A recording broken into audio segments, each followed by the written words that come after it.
nggak usah khawatir. Qul in tufu ma fi sudurikum au tubduhu ya'lamullah. Kalian mau sembunyikan, kalian mau tampakkan, Allah Subhanahu wa taala lebih mengetahui. Jadi nggak usah khawatir ya. Kalian mau difitnah, kalian mau digunjingkan, semua itu sejatinya hanya akan menjadi penolong kalian di hari kiamat. Makanya saya sering bilang apa? Nggak usah difikirin omongan negatif orang yang nggak suka sama kamu, karena jalan surga nggak lewat depan rumah dia. Kita mau pergi ke surga lewat depan rumah dia nggak? So waktu debate gitu, tenang aja. Shallu ala Muhammad. Baik.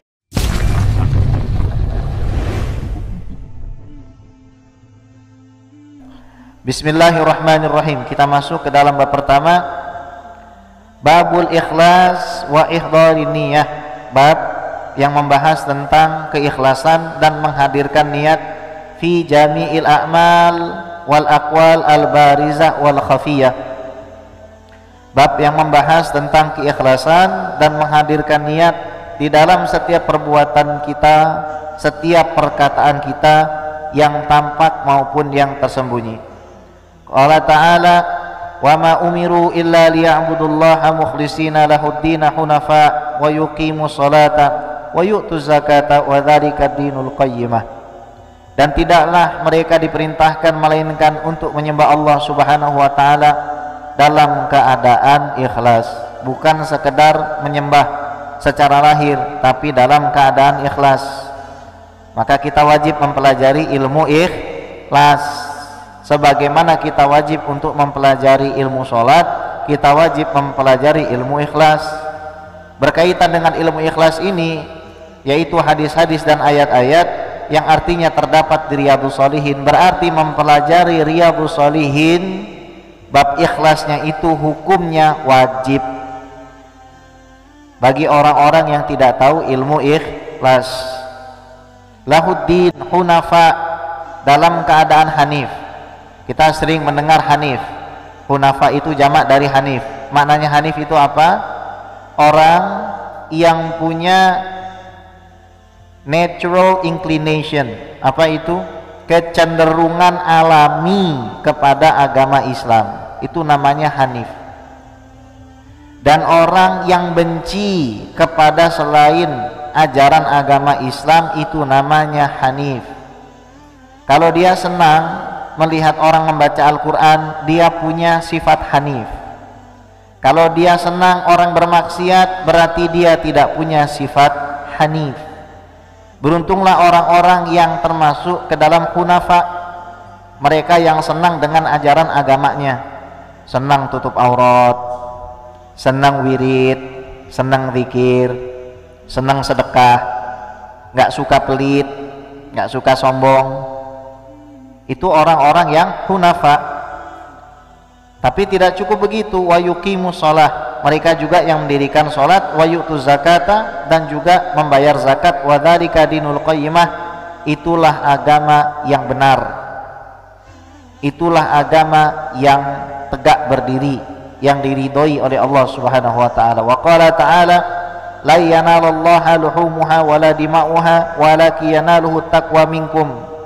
Tidak akan sampai dagingnya dan darah kurban itu kepada Allah, namun yang sampai dan diterima kepada Allah Subhanahu wa taala adalah ketakwaan.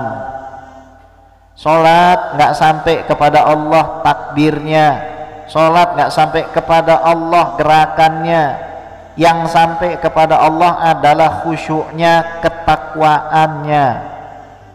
Sedekah, nuntut ilmu, menikah, khitbah, ta'aruf nggak akan diterima oleh Allah Subhanahu wa taala kalau niatnya tidak benar.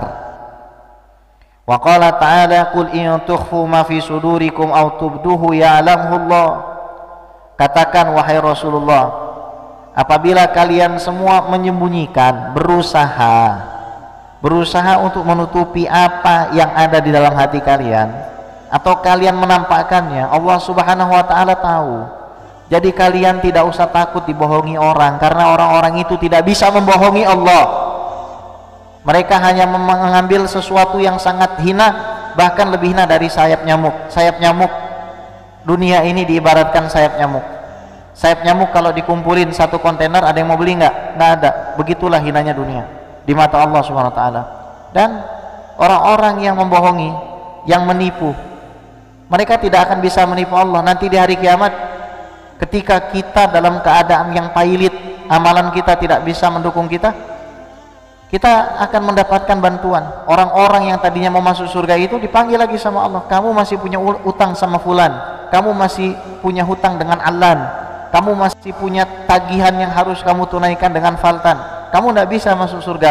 Fa ukhidha hadza bihasanatihi wa hadza bihasanatihi fa anna faniyat hasanatuhu qabla an yaqdiya ma alaihi turihat alaihi khatayahum thumma turiha finnar. Maka pahala orang-orang itu diberikan kepada kita, derajat kita naik. Yang tadinya na'udzubillah jadi ahli neraka menjadi ahli surga. Nggak usah khawatir. Qul in tufu ma fi sudurikum au tubduhu ya'lamullah. Kalian mau sembunyikan, kalian mau tampakkan, Allah Subhanahu Wa Taala lebih mengetahui. Jadi nggak usah khawatir, ya.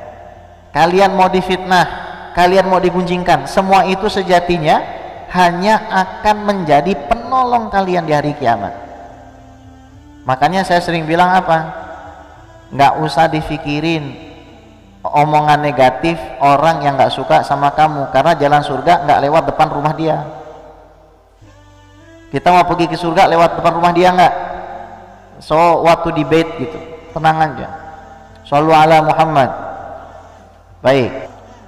Biasa ini dina al-muttasila ila al-muallif radhiyallahu taala anhu ardah wa nafa'ana bihi wa bi ulumihi fid dharain amin.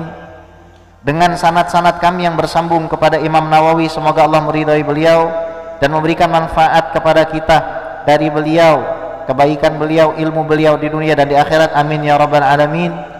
Wa an amiril mu'minin Abi Hafsin Umar ibn al-Khattab bin Nufair ibn Abdul Uzza ibn Riyah ibn Abdullah ibn Qurt ibn Razah ibn Adi ibn Ka'b ibn Lu'ay ibn Ghalib al-Qurashi al-Adawi radhiyallahu ta'ala anhu qala sami'tu Rasulullah sallallahu alaihi wasallam yaqul innamal a'malu binniyat wa innama likulli imri'in ma nawa faman kanat hijratuhu ila Allah wa rasulih fa hijratuhu ila Allah wa rasulih wa man kanat hijratuhu lidunya yusibuha aw imra'atin yankihuha fa hijratuhu ila ma hajara ilaihi muttafaqun ala sihhatih rawahu Imam al-Muhaddisin Abu Abdullah Muhammad bin Ismail bin Ibrahim bin Al-Mughirah bin Bardizbah al-Ju'fi al-Bukhari wa Abu al-Husain Muslim al-Hajjaj bin Muslim al-Qurashi al-Qushairi an-Nisaburi radhiyallahu ta'ala anhuma fi kitabaihima alladaini huma ashahul kutub al-musannafah. Begitu cara baca hadis, dibaca lengkap sampai habis baru dijelaskan. Dari Amiril Mukminin. Amir artinya pemimpin, al-mu'minin orang-orang beriman. Abi Hafsin, ini namanya kunyah, bapaknya Hafsah, Siti Hafsah. Hafs itu artinya singa. Kalau Hafsah berarti singa perempuan. Ya, ada orang namanya Namirah, ya. Perempuan ada namanya Namirah. Namirah itu macan perempuan. Ya, macan perempuan, ya. Ada yang namanya Maisarah. Maisarah ada Maisarah. Maisarah itu nama laki-laki. Nah, sayang sekali yang dikasih nama Maisarah tuh. Ya, Maisarah itu nama budak laki-laki. Ya, pembantunya Siti Khadijah. Mau dikasih nama Siti juga tetap aja Maisarah. Ya, cowok. Ya. Abi Hafsin Umar bin Al-Khattab. Sayyidina Umar bin Khattab adalah orang kedua termulia setelah Sayyidina Abu Bakar Siddiq. Beliau dulunya orang yang sangat benci kepada Nabi Muhammad Sallallahu Alaihi Wasallam. Ingat, untuk sampai kepada Allah manusia mempunyai dua jalan. Untuk sampai kepada Allah manusia memiliki dua jalan. Jalan yang pertama dinamakan Thariqatul Inabah. Jalan yang pertama dinamakan Al-Inabah. Jalan yang kedua dinamakan Al-Ijtiba. Al-Inabah adalah jalan orang-orang yang mengenal agama sedari awal. Mereka membaca Al-Quran, sholat 5 waktu, puasa Ramadan, menunaikan zakat, haji pada saat mereka mampu. Mereka bersedekah, berjuang menghilangkan hawa nafsunya, hingga akhirnya mereka dijemput oleh Israel, dijemput oleh malaikat maut, mati dalam keadaan husnul khotimah. Ini namanya jalur inabah. Jalur kedua namanya thariqatul ijtiba. Ijtiba adalah orang yang secara lahiriahnya kayaknya su'ul khotimah.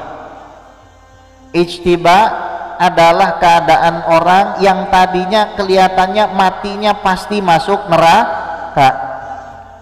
Kalau pagi hari kerjanya mabok, kalau udah siang hari dia ngeganja, kerjaannya jual narkoba, zina, bunuh orang.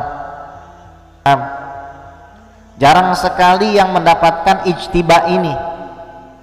Ijtiba ini kekhususan yang Allah Subhanahu wa ta'ala berikan kepada hamba-hambanya yang Allah mau. Dan orang yang sudah dikasih thariqatul ijtiba tidak boleh sombong. Profesor Dr. Muhammad Said Ramadan Al-Buti, beliau tuh punya tetangga di apartemennya. Beliau melihat kerjaan orang ini kerjaan orang ahli neraka. Yang tadi saya sebut kerjaannya party terus, pesta terus, mabok terus, perempuan terus, begitu aja kerjanya. Suatu maghrib, beliau ketika masuk ke dalam masjid, ternyata orang pertama yang ada di dalam masjid itu tetangganya itu. Ini keadaan yang sama sekali kayaknya nggak masuk akal bagi beliau. Karena seumur hidup bertetangga, nih orang nggak pernah sholat. Tapi Allah itu punya cara. Kalau Allah ingin memalingkan kita yang selama ini bermaksiat kepada hidayah, Allah selalu punya cara. Yang mengerikan adalah orang yang tidak pernah ditegur, atau dia tidak sadar ditegur, hingga akhirnya dia mati merasa dirinya benar. Bil akhsarina a'mala alladzina dhalla sa'yuhum fil hayati dunya wa hum yahsabuna annahum yuhsinuna sun'a.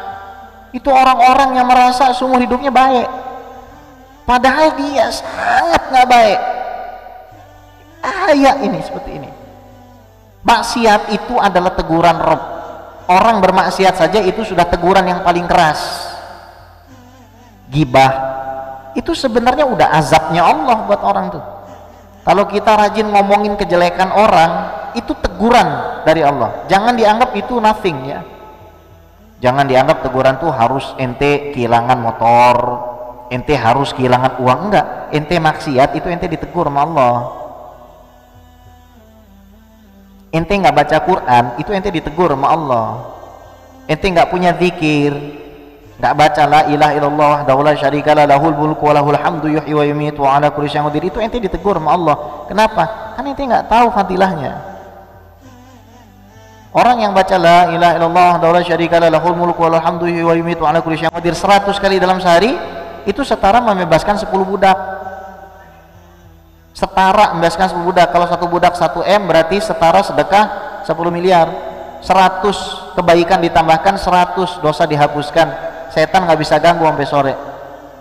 Dan nggak ada orang yang ngalahin amalannya kecuali orang yang lebih banyak wiridnya. Hadis muttafaqun alaih, hadis sahih itu. Jadi kalau kita nggak dikit tuh kita udah ditegur sama Allah. Ada lagi ayahnya Profesor Dr. Muhammad Said Ramadan Al-Buti, cerita beliau. Ini kita bicara Sayyidina Umar nih, orang yang dulunya sering membunuh, orang yang dulunya sering menjadikan wanita menjadi janda dan anak-anak jadi yatim, orang yang sangat-sangat ditakuti oleh umat Islam, orang yang sangat-sangat dihindari perjumpaan dan pertemuannya. Tingginya 2,8 meter. Siapa yang mau ketemu orang begitu? 2,8 meter bawa pedang. Ada yang berani? Habis. Kita semua di sini, Sayyidina Umar satu orang, habis kita. Kita semua di sini nih, ratusan orang di sini, lawan satu Sayyidina Umar, habis kita. Ada yang berani sama Sayyidina Umar? Nggak ada yang berani. Tapi Allah punya cara. Ketika mata kita melihat kepada orang yang soleh, tangan kita menyentuh tangan orang yang soleh, bahkan kening kita terkadang dikecup oleh orang yang soleh, terasa di dalam hati kita itu ada sesuatu yang hilang dan dikembalikan. Karena kita semua ini dulu sebelum lahir ke alam dunia, kita semua sudah mengambil janji kepada Allah. Ikhwah, antum dan saya, kita dulu semua kenal Allah. Fir'aun dulu kenal sama Allah, Qarun dulu kenal sama Allah sebelum ke alamu syahadah. Yauma alastu bi rabbikum. Allah sampaikan dalam Al-Quran, diambil semua janji kalian. Bukankah saya Tuhan kalian? Bala syahidna, iya, kami semua bersaksi. Namun ketika sampai ke alam dunia, kita lupa semua. Makanya ketika kita tuh semakin dekat sama Allah, like some memory is back gitu. Sebagian dari kenangan-kenangan kita tuh balik, kayak kita nostalgia lagi. Kalau baca Quran tuh kayak sesuatu yang tenang masuk ke dalam hati kita. Sayyidina Umar ketika matanya melihat Rasulullah, tangannya menyentuh Rasulullah, duduk bersama Rasulullah, berubah menjadi orang yang sangat mulia. Profesor Dr. Muhammad Said Ramadan Al-Buti punya ayah namanya Mullah Ramadan Al-Buti. Ini Mullah Ramadan Al-Buti, beliau datang ke salah satu tempat, mohon maaf, prostitusi yang paling besar di Syam, di Suriah. Lalu beliau mau ketemu sama, mohon maaf ya, yang suka mengedarkannya itu, mucikarinya itu. Beliau bilang gini, saya ingin meminjam waktu kamu, kamu nggak bisa bayar. Akhirnya ditumpuk uang segini, sampai perempuan itu nggak bisa menjawab. Ditumpuk uang yang sangat luar biasa banyak, sampai perempuan tersebut tidak bisa jawab. Anda mau apa dari saya? Kamu ikut saya bersama murid-murid saya. Saya cuma minta kamu berwudu dan sholat 2 rakaat. Itu saja permintaan saya. Saya cuma minta kamu berwudu dan sholat 2 rakaat. Udah, setelah itu kamu boleh pulang. Tapi karena yang minta ini kekasih Allah, yang minta ini adalah orang yang sangat cinta kepada Allah, seumur hidupnya banyak berpuasa, seumur hidupnya habis jiwanya berkhidmat kepada agama, menuntut ilmu agama, Allah kasih karomah luar biasa. Itu orang dia berwudu, sholat 2 rakaat, kemudian dia berdoa dengan doa yang saya kira saya dan Anda dalam tahapan ini nggak berani berdoa seperti itu. Apa doanya? Ya Allah, saya tidak menyembahmu karena saya mengharapkan surgamu, dan saya tidak menyembahmu karena saya takut kepada nerakamu.